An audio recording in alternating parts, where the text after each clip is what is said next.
გამარჯობა. დღევანდელი ჩემი სტუმარია ზვიად ტომარაძე. მოგესალმებით. და ვისაუბრებთ დღევანდელ მოვლენებზე, რა თქმა უნდა. პირველი, რაზეც მინდოდა გვესაუბრა, არის ის რაღაცა უკიდეგანო ზიზღი, რაც საზოგადოებაშია დღეს გავრცელებული და ჩემი აზრით უდიდესი წვლილი ამაში უჭირავს მედია საშუალებებს და ზოგადად სოციმედიას. ხო, სამწუხაროდ არ არსებობს დღეს წამყვან მედია საშუალებებში ისეთი მედია საშუალება, რომელიც იქნებოდა რაღაც დონეზე მაინც მიუკვირდეს, ხო, სრულიად თავისუფალი მედია რო არ არსებობს, ეს ბუნებრივია, მაგრამ აი რაღაც დონეზე რომ აი ამ ჯანსაღ, ასე ვთქვათ, კრიტიკას მიიღებდა საზოგადოებიდან და დაუთმობდა დაუშვათ ასპარეს თავის ორივე მხარეს რაღაც დიალოგისკენ გადადგავდა ნაბიჯებს, ნაცვლად იმისა რაღაც კონფრონტაცია და რაღაც დაძაბულობას შეუწყოს ხელი, აი არ არსებობს ასეთი პლატფორმა, რატო არ არსებობს? ახლა ამასაც თავისი ობიექტური მიზეზი აქვს, იმიტომ რომ ერთ მხარესაც და მეორე მხარესაც ძირითადად არის პარტიული ტელევიზიები. და ეს არის, იმიტომ რომ მათ რაც არ უნდა კარგი გააკეთოს ერთმა მხარემ, ის მაინც უარყოფითად შეფასდება. და მეორე მხარესაც ზუსტად ასეა, იმიტომ რომ ეს არის მათი, ასე ვთქვათ, იდეოლოგიური ხაზი.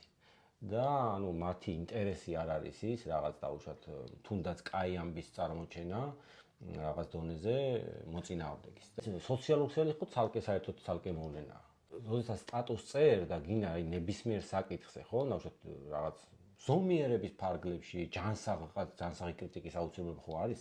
ყველასთვის ესაჭიროება ეს მე ნებისმიერ. შენ ხშირად გიწევს ხო და ანუ იქ ანოტაცია უნდა დაურთო იმ პოსტს, რომ შენ არ ახარ ეს შენ ამას ამბობ ამიტომ შენ აი და ანუ მთელი ისტორია უნდა მოყვე. მე კიდე კომენტარებში უნდა ახსნა ის რა რო ეს არის კატასტროფა, იმიტომ რომ აი თითქოს შუა გაიკრიფა და რაღაც ორ პოლუსად ჩამოყალიბდა საზოგადოება. ეს არის ძალიან რთული, როგორც საშინაო რას გულისხმობ ახლა ერთი არის პროსახელისუფლებო და მის საწინააღმდეგო. პრორუსული და პროდასავლური. ეს დაიყო ჩვენი საზოგადოება სეგმენტებად და ერთმანეთის მიმართ არის ძალიან დიდი აგრესია და ეს აგრესია არსად არ მიდის, ანუ ეს არ იფანტება არსად, ეს ბრუნდება ბუმერანგივით, ხო? და აზიანებს ყველას. აბსოლუტურად, ხო? ხო, მთლიანად არ შევდივარ იმაში, ვინ მართალია, ვინ მტყუანია, რომელი გზით წავიდეთ, ეს არის სწორი, ამაში არ შევდივარ. მე ვსაუბრობ ზოგადად, რომ ზოგადად ეს არის ესეთი ქცევა არის მიუღებელი, იმიტომ რომ შენი აზრი გაგაჩნია ადამიანს და შენი აზრი შეძლების დაგვარად უნდა გამოთქვა აი ამ ზიზღის და აგრესიის გარეშე. და ეს ზოგადად იქნება კარგი არა მხოლოდ ქვეყნისთვის, ხალხისთვის, არამედ პირადად შენთვისაც, იმიტომ რომ ეს აგრესია და ზიზღი მე თვითონ შენს განგრევს და შენთვისაც ძალიან ცუდია და დამაზიანებელია. აი ეს უნდა შეიგნოს, ნუ რთულია ახლა ამის გაცნობიერება ადამიანებისთვის, მაგრამ რაც მალე მოხდება ეს მით უკეთესი. როცა ემოციებს ვართ აყოლილი, განსაკუთრებით რთული არის, მაგის ის ხა კი გახსოვს კოვიდის დროს, რა დღეშიც იყო ხალხი, ხო, ანუ მკვლელებს ეძახდნენ იმათ, ვინც კითხვას მაინც დასვავდა და ასე შემდეგ, ხო, იგივე ხდება დღესაც. ოღონდ არის ორი მხარე, ძალაუფლების მქონენი ამ ქვეყნისა, იღებენ ამ ტრენდს და კიდევ უფრო ხლეჩენ ხალხს რა, ანუ ეს რაც თქვი პარტიული ტელევიზიები რო არის, ორივეზე მინდა ვთქვა რა, ერთი რაღაც, რომ იმ დღეს ანუ იმედიც იტყუება ხშირად და манипуляციურ იმებს ავრცელებს ინფორმაციებს და მთავარი არხი საერთოდ მთლიან ტყუილებს დებს ხოლმე ზოგჯერ, ანუ საერთოდ ჭორს რა მთლიანად. იმედის მაგალითად манипуляცია, რაც ბოლო დროს ძალიან ისეთ თვალსაჩინო იყო და ჩემი აზრით შუღლის გაღვივებას უწყობდა ხელს. კალაძის მაისური რო დააწვეს პროტესტზე, მაღაზე დაიწერა ასე დიდი ასოებით, გამოვიყვანა აქ იმ სურათს. პროტესტანტებმა წმინდა გიორგის გამოსახულებიანი მაისური დაწვეს. ანუ როდესაც წმინდა გიორგი აქციეს იმათ ლოგოთ ხო, რა შუაში არის, მან მაგის ესე გამოტანა თითქოს ვიღაცამ წმინდას შეურაცხყოფა მიაყენა. იგივე მავნებლობა არის, რასაც აკეთებდა სიტყვაზე ალტინფოს, როცა ჯვარს იღებ შენ თვითონ და ლოგოთ იწერ, მე არ უნდა გამოთქვა პრეტენზია, რომ მაგაზე დაიწყო, რომ ჯვარი შეურაცხესო, როცა პლაკატად გამოფენ რა და იმას შენ იმას თუ ებრძვიან, რა ქვია, cause შენ მოძრაობას თუ ებრძვიან, მოკლედ და შენ თვითონ აქცია ჯვარი შენი მოძრაობის სახეთ და იმას მიაყენე შეურყეს ჯვარზე არ არის შეურაცხყოფა მიყენებული რა, ეს არის შენ ლოგოზე. იგივე არის აქაც მაისურზე და ნუ მოკლედ ხალხის გასაღიზიანებლად სპეციალურად დაწერილი და ქრისტიანებზე იმით манипуляციის მოსახდენად რა და ის მხარე აკეთებს ამას, რომელიც თავსდებს რომ არის ქრისტიანი და ვითომ იმის ღირებულებების რაღაცა სწორი. არა, ყველა სხვა არის, საერთოდ არის წაშლილი დღეს, იმიტომ რომ ისეთ რაღაცებს კადრულობენ ეს სოციალურ ქსელში, რომ აი რაღაც ფაქტი მოხდა, ხო, არ შევდივარ ახლა კიდევ ერთხელ ძალიან ზოგადად ვსაუბრო, კონკრეტიკაზე არ შევდივარ, ხო, აი რაღაც ისეთი ფაქტი მოხდა, რომ გონია რომ დაუშვათ აი ამაზე აღშფოთდება ახლა და ყველა იქნება ერთსულოვანი. ნუ ყველა შეიძლება არა, მაგრამ 90% ექნება ერთი შეხედულება, რომ ეს ცუდია და ამას დაარქვევს თავის სახეს. არა აქვს მნიშვნელობა ვისი მომხრეა. არა, შედიხარ და რადიკალურად განსხვავებული შეხედულებებია, ანუ ვისაც ეს აწყობს, ხო.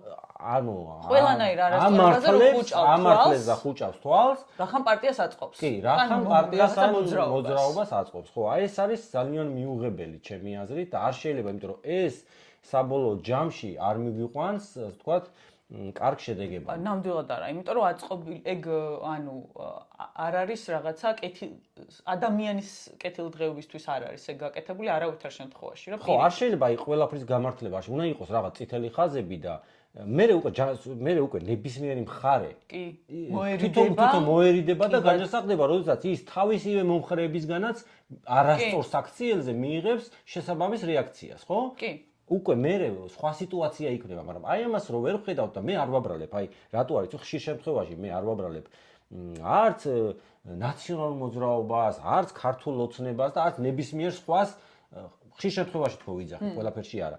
იმიტომ რომ ჩვენი ხალხი და ჩვენი საზოგადოება აი ამ გამართლებებით, არასწორი, ასე ვთქვათ, შეფასებებით და კვერის დაკვრით ყველაფერზე, ხო? თვითონ ის ახდენს პროვოცირებას ნებისმიერი ხელისუფლების და უბიძგებს არასწორი ნაბიჯებისკენ, იმიტომ რომ თვითონ თუ სწორ რეაქციას მიცემ შენ და თავის სახელებს დაარქვევ ყველაფერს, უკვე ის ნებისმიერი ხელისუფლებაც უკვე მიხვდება, რომ ეს არ შეიძლება და ეს არის არასწორი.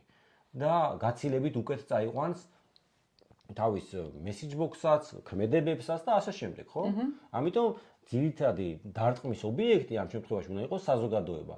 საზოგადოება, რომელმაც ყველაფერს უნდა დაარქვას თავის სახელებით, ცუდ-ცუდი უნდა დაუძახოს და კარგი. არ აქვს მნიშვნელობა რომელი მხარე აწუდის ამებას. რა თქმა უნდა, მე ამას ვიძახი ისეთ საკითხებზე, აი რა წითელია, ხო? და არის მწვანეს რო დაუძახებ, ეს არ შეიძლება. შეიძლება რაღაცა შეალამაზო, რაღაც დონეზე, მაგრამ ყველაფერს გამართლება არ შეიძლება. არის წითელი ხაზები და ეს წითელი ხაზები არ უნდა გადაკვეთო. იმიტომ რომ შენიანიც რო იყოს, ხო, აი შენი შვილიც რო იყოს და შენ შვილმა თუ რაღაც დააშავა, შენ უნდა თქვა რომ აი ჩემი შვილი აშავებს რა და კი ჩემი შვილია და დაუშვათ თქვა რომ აი არ დავსაჯოთ დაუშვათ მოდი ვაპატიოთ რა. მაგრამ ამას არაფერი გაუკეთებია. მაგრამ ამას არაფერი გაუკეთე, ეს მართალი იყო, ეს 100%-იანია და თქვენ სატანისტებო და თქვენ მოღალატეებო, ეს არასწორია. ხო. აი ეს არის აქ. რატომღაც ესე მოხდა, რომ დღეს მივიღეთ ორად გახლეჩილი საზოგადოება, ახალგაზრდები და შედარებით ასაკიანები და ახალგაზრდებს ეს ასაკიანები აღიქვამენ როგორც სატანისტებად და რაღაცა გარყვნილებად, მხოლოდ ამათ აღიქვამენ რა, ნუ არ არის რაღაცა სხვა განსხვავება იქ, ან შტერებად და ესენი მეორე მხარეს აღიქვამენ როგორც ჩასარეცხებად და ასევე შტერებად, მაგრამ ჩასარეცხებად და ნუ აი ბოროტებად და ბნელებად. და ანუ მივიღეთ თაობის ესეთი ხლეჩა. თაობის ხლეჩა გვჭირდება ზოგადად იმისთვის, რომ როდეს ანუ განვითარებისთვის საჭიროა და გაზრდისთვის, მაგრამ ეს არის ზიზღით რაღაცნაირი სხვანაირი გახლეჩვა. ხო, ასეა, სამწუხაროდ ხშირ შემთხვევაში ასეა და მე ვიტყოდი, რომ აი ამას ხელი შეუწყო არა მხოლოდ სოციალურ ქსელებმა, არამედ ხელისუფლების სინდისზეც არის ეს დაპირისპირება და ახსნი რატო. იმიტომ რომ ეხლა არა აქვს ამას არანაირი მნიშვნელობა ევროკავშირში გაწევრიანების შენ მომხრე ხარ თუ მოწინააღმდეგე. აი ვიტყვი მარტივ ჭეშმარიტებას. მარტივი ჭეშმარიტება რა არის? ეხლა ეს თაობა, რომელიც აქციებზე დგას, ეს არის თაობა დაახლოებით 20-დან 25 წლამდე. ან ოდნავ პატარა კი. 35-მდე ხო, ნუ იყო 35. ანუ ძირითადად მაინც ეს ახალგაზრდა სტუდენტობა. კი, მაგრამ სტუდენტობა წამყვანია მაინც, ხო? ეს არის თაობა, როდესაც ხელისუფლებაში მოვიდა ქართული ოცნება, ხო? ეს იყო და ეს ადამიანები იყვნენ სკოლის მოსწავლეები, ზოგი დაწყების კლასში და ზოგი შემდეგ, ხო? შეიძლება ზოგმაგდას მაშინ პოლიტიკა საერთოდ არ აინტერესებდა დიდად, ხო? ანუ ბევრი რამე მაშინდელი ნაციონალ მოძრაობის წარსული არ ახსოვთ, ხო? ხო. და ამ 12 წლის განმავლობაში ამ ახალგაზრდობა რა ნახეს, ხო? ანუ ნახეს რა ხელისუფლებამ ფაქტობრივად ეკონომიკური მდგომარეობა ხალხს ვერ გამოუსწორა. ქვეყანა არის რაღაც საბანკო კაბალაში ჩაფლული, რაღაც აზარტულ თამაშებში ჩაფლული, ნარკომანიაში. ხდება ხალხის ემიგრაცია ჩვენი ქვეყნიდან, მიდიან საზოგადოებრივ ლუგმაპურის საშუალებლად. ქვეყანა არის ვალებში ჩაფლული, ხო 27 მილიარდზეა ასული საგარეო ვალი. ქვეყანა არაფერს არ აწარმოებს, არის ჩამოკიდებული ტურიზმზე. ერთ სიტყვით რო ვთქვათ, არის ძალიან ცუდი სოციალური ფონი, ხო? და ერთადერთი ამ ახალგაზრდებს, აი ამ თაობას 12 წლის მანძილზე, რასაც ეუბნებოდა ხელისუფლება, ეუბნებოდა იმას, რომ იცით რა, აი ცოტა მოითმინეთ რა, აი ხა ჩვენ ევროკავშირში შევალთ და ევროკავშირი დაუსახეს როგორც 64-ად, სადაც აი დავუშვით რომ შეხვალ, იქ ყველაფერი მერე გვარდება. ხო, ანუ იწვალო და რაღაცა რო იქნება. ანუ შედიხარ, შენ შედიხარ 64-ში. აი ესე დაუსახეს. იმიტომ რომ ყველა პრობლემაზე რო ელაპარაკებოდი, ხო აი ცოტაც გავიჭირო და შევართ ევროკავშირში, ხო? ჩვენ გვესმოდა 26 მაისს მაგალითად 2 წლის წინ, როცა საქართველოს ჰიმნი დაუკრეს, მოაყოლეს ევროკავშირის ჰიმნი, ხო, ასე იყო. და შემდეგ ახლა ამ თაობას, როდესაც შენ უკვე ეუბნები, რომელიც ესე გამოიზარდა, ხო? აი ამ თაობას ეუბნები, რომ ის ერთადერთი რომელსაც იმედით შეხურებდა, რომ რაღაც აი ამ ქვეყანაში ეშველებოდა, მათი გადმოსახედიდან ვიძახი. მოდის ხელისუფლება და გეუბნება 12 წელის საწინააღმდეგოს, რომ იცით რა ჩვენ აი 4 წელი არ აქვს ამას მნიშვნელობა, იქ გიღებდნენ, არ გიღებდნენ, იქ რა ამას არ აქვს მნიშვნელობა. შენ რას ეუბნები? კონსტიტუციაში ჩაწერე, ხო? კონსტიტუციას დაარღვიე და ეუბნები რომ შენ იცი რა აი 4 წელი ჩვენ თემას არ შევეხებით, ვაჩერებთ. და ეს იყო კონსტიტუციის დარღვევა, ხო? ანუ თვითონ რაც ჩაწერეს, მე მაგალითად წინააღმდეგი ვიყავი ამის ჩაწერის. რატო? იმიტომ რომ არ აქვს მნიშვნელობა, კიდევ ერთხელ ვიძახი. მომხრე ხართული მოწინააღმდეგე. კონსტიტუცია არის გრძელვადიანი დოკუმენტი და იქ საგარეო კურსის ჩაწერა არის პოლიტიკური სიბეცე. მე არ მგონია სწორი ხო რა. ანუ სისულელი. ხო და აი ეს თაობა შემდეგ გამოდის. და უფროს თაობა ფიქრობ ცოტა სხვანაირად. რატო?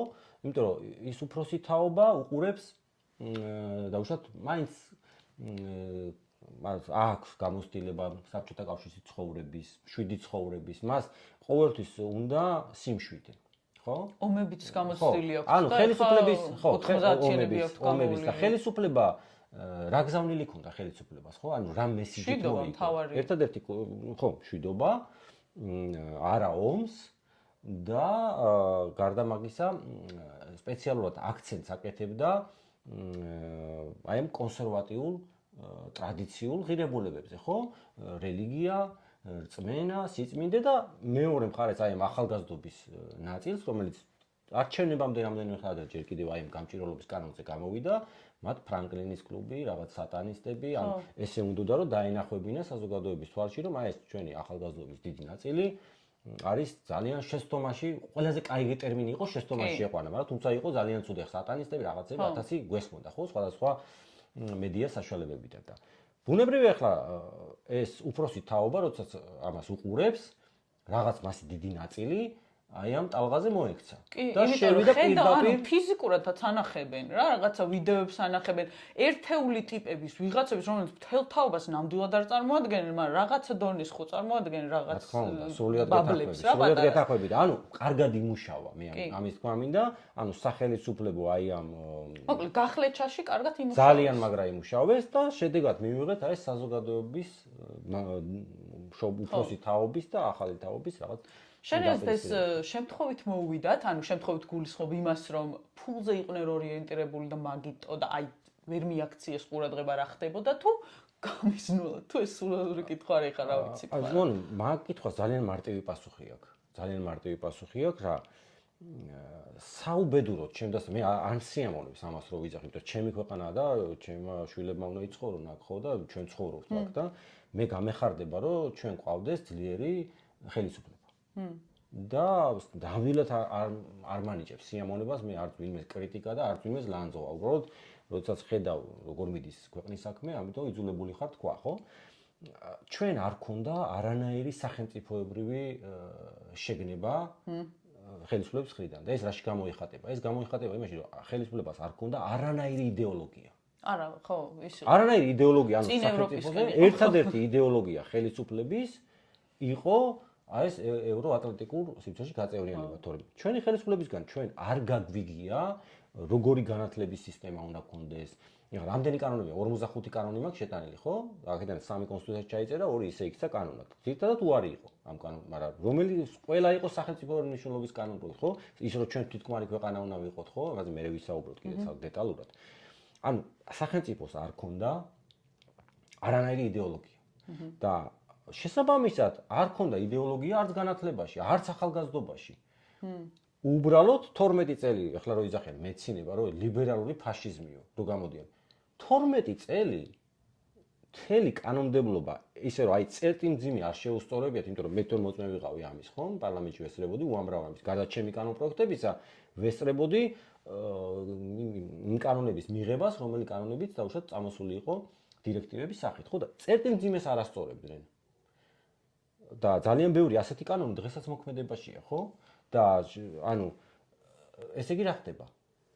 ხდება ის, რომ შენ უკვე როდესაც შენ საქმეს დაჭირდა 12 წელი დაუშვათ გადადე გვერდზე, 11 წელი ვთქვა, 11 წელი გადადე გვერდზე და 1 წელი გახდი ტრადიციების დამცველი, რაღაც ლიბერალურ ფაშიზმს უწოდებ, ეხლა იმას ასაც 12 წელი აკეთე, ან თუნდაც ის აგენტების კანონი რო გავიხსენოთ, ხო? რატო გახდა ჩემი მხრიდან გასაპროტესტებელი? აი, მე რომ მიწერდნენ, რომ აი ჩვენ არ უნდა ვიცოდეთ, აბა ვინ რა ფულს ხარჯავს აქ. ეხლა იცის ვინმე? რამდენი ხანია ეს კანონი მიღებული? რამე იმად ცნობიერება უმაღლდა ხალხს? ასე უნდა არაფერი, ხო?